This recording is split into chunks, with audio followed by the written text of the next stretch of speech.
আসসালামু আলাইকুম ভিউয়ার্স, আজকে দেখাবো এই সোনালী মুরগির পাতলা ঝোল। এই গরমের মধ্যে এত মশলাপাতি খাওয়াচ্ছে, পাতলা ঝোল অনেকেই পছন্দ করে। ফার্স্টে আমরা 1 কাপ পরিমাণ তেল দিয়ে দিব, এর মধ্যে 2 কাপ পরিমাণ পেঁয়াজ দিয়ে দিব। এখন ওগুলো হালকা সোনালি কালার হয়ে আসলে ওটার মধ্যে দুইটা এলাচ, একটা দারচিনি দিয়ে দিব।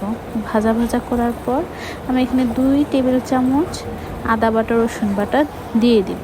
ওটাকে ভালো মতো নাড়াচাড়া করার পর 1/2 স্পুন সমান হলুদ, 2 স্পুনের সমান মরিচ গুঁড়ো দিয়ে দিব।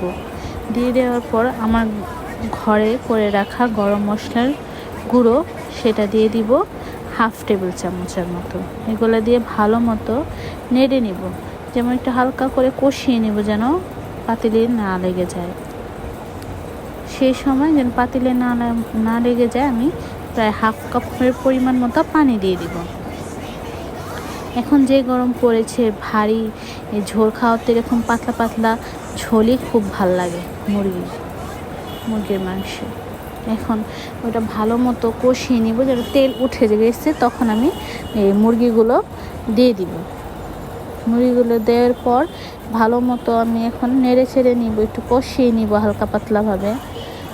তারপর দিয়ে দিব 2 কাপ পরিমাণ পানি। দিয়ে দেওয়ার পর এরকম ঢেকে রেখেছিলাম।